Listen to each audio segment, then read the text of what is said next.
बिस्मिल्लाहिर्रहमानिर्रहीम। वीवर्स अस्सलाम वालेकुम वरहमतुल्लाहि वबरकातुहू। मैं दुआ करती हूँ अल्लाह ताला हम सब की दुनिया और आखिरत बेहतर फरमाए। तो इंशाल्लाह आज हम आपको रेसिपी बनाकर दिखाएंगे आलू गोश्त का शोरबा। तो चलते हैं इंशाल्लाह रेसिपी की तरफ। रेसिपी बनाने के लिए ये मेरे पास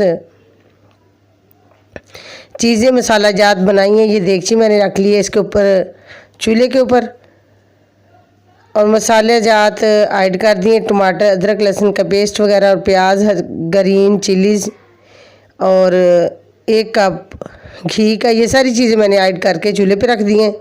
अब इसको ब्राउन करते हैं, तो साथ साथ आपको बताएंगे बाकी मसाला जात भी इंशाल्लाह। तो ब्राउन होने तक इसे फिर इंशाल्लाह।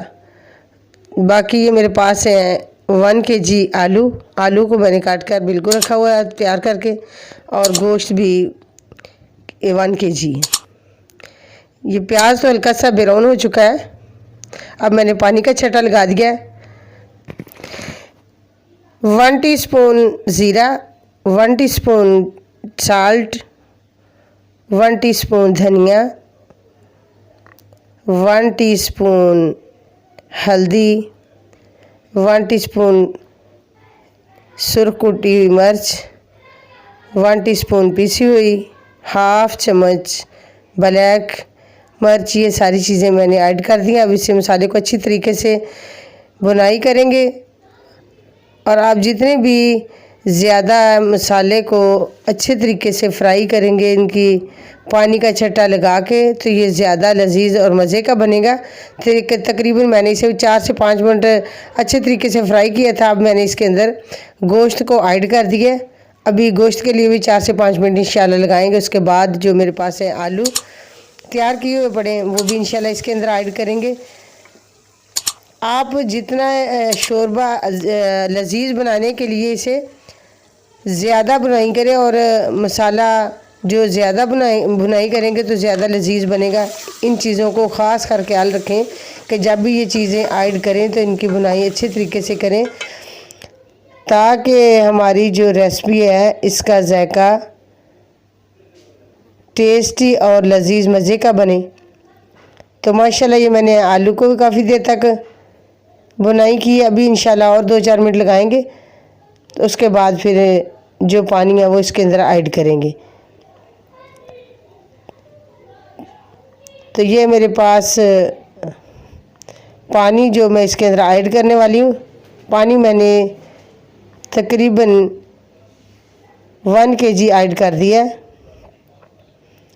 और कुछ देर तक इसे अब हंडिया को पकाएंगे 2 से 3 मिनट।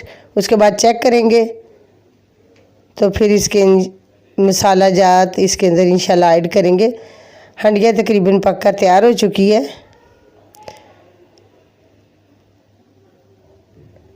तो अब इसके ऊपर आंच को हल्की कर देंगे ताकि जो तरी है वो ऊपर आ जाए, घी है वो ऊपर आ जाए। आंच हल्की मैंने कर दी है। उसका वेट करते 2 मिनट के लिए, 2-3 मिनट के लिए वेट करने के बाद फिर इसके अंदर मसाला जात ऐड करेंगे इंशाल्लाह। मसाला जात क्या होगा? गरम मसाला जो मैंने बारीक पीस कर रखा हुआ है, गरम मसाला हंडिया वाला, और उसके अलावा धनिया है। ये सारी चीज़ें इंशाल्लाह इसके अंदर ऐड करेंगे।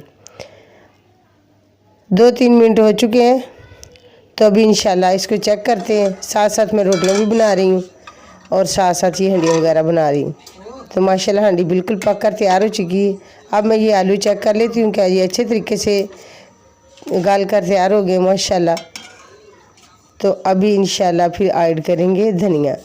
तो धनिया मैंने धोकर रखा हुआ था, बिल्कुल बारीक बारीक कटाई की हुई है। धनिया तो रेसिपी की जान होती है। तो ये मैंने गरम मसाला ऐड कर दिया, बहुत प्यारी खुशबू आ रही है हंडिया की। तो अभी इंशाल्लाह ये मैं डिश आउट करने के लिए प्लेट में ऐड कर रही हूँ।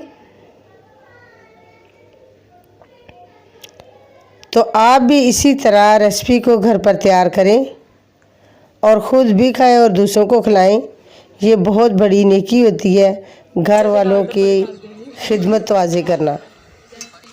तो माशाल्लाह ख़ास कर ये मेरी छोटी बेटियां हैं, ये रेसिपी को देखें और रेसिपी को देखने के बाद ज़हन में रखा करें कि क्या क्या चीज़ें हमें सिखलाई गई हैं, तो फिर इंशाल्लाह ये कामयाब भी होंगी। अल्लाह की रहमत से अल्लाह ताला हम सबको कामयाबी दुनिया और आखिरत की अता फरमाए। अस्सलाम वालेकुम, थैंक्स फॉर वाचिंग।